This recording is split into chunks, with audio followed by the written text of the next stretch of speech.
by far the best investment you can make is in yourself. I mean, for example, communication skills. I tell the students that come that they're going to graduate schools and business, and they're learning all these complicated formulas and all that.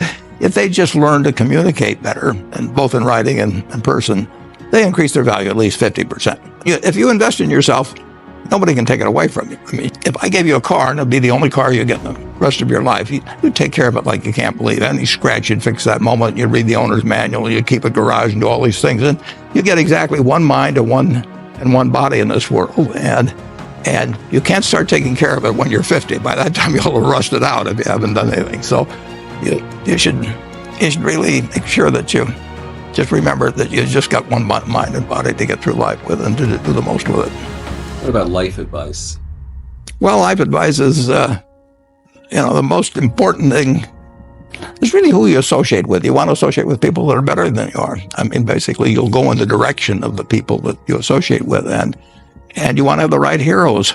You want people, if you want to emulate somebody, you better pick very carefully who you want to emulate.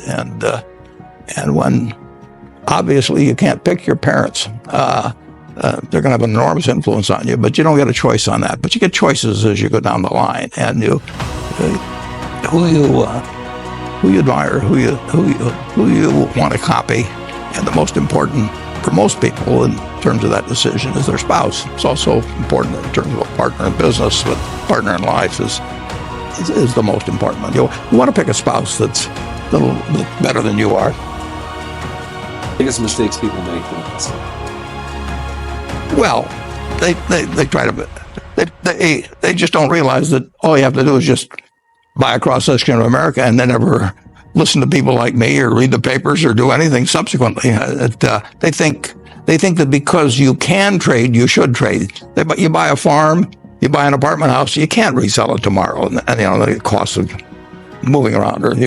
Now you get something handed to you, liquidity, which is instant. You can sell, and the cost of doing it are pennies, compared to other kinds of investment activity. So because they can so easily move around, they do move around, and moving around is not smarter than investing. You have a pretty cool morning routine regarding what you have for breakfast and how prosperous you feel. What is that? I eat exactly what I like to eat. If somebody offered me a deal when I was 20 and said, you're going to live 1 year longer, instead of living to 88, you'll live to 89 or whatever it may be, if you eat nothing but broccoli and Brussels sprouts and onions and all these things, I just said, I'll, take the last year off. It probably won't be that good anyway. So I eat what I like to eat. Is business school worth it? Depends on the person.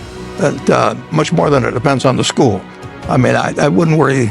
Some people are going to get a lot out of advanced education, and some people are going to get very little. And I don't even think it's important that every person go to college at all. I mean, we have all kinds of jobs at 70 or so thousand a year, 80,000 a year. That college training is not of use. And I actually was not keen on going to college myself. Yeah, my dad kind of jollied me into it. He could get me to do anything, but I knew I could have a good time, and I liked investing, and I didn't really feel I could read the books.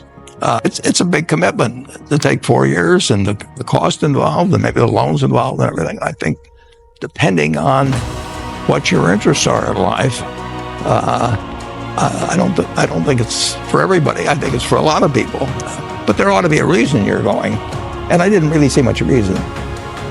If you get to be 65 or 70 and later, and the people that you want to have love you actually do love you, you're a success. I've never seen anybody that reaches that age. I mean, I'm not talking about somebody that's in extreme poverty or pain or something, but I've never seen anybody that, if they have a lot of people that love them, that is other than happy. And I've seen some very, very wealthy people that they give testimonial dinners to and name schools after and everything. Nobody loves them.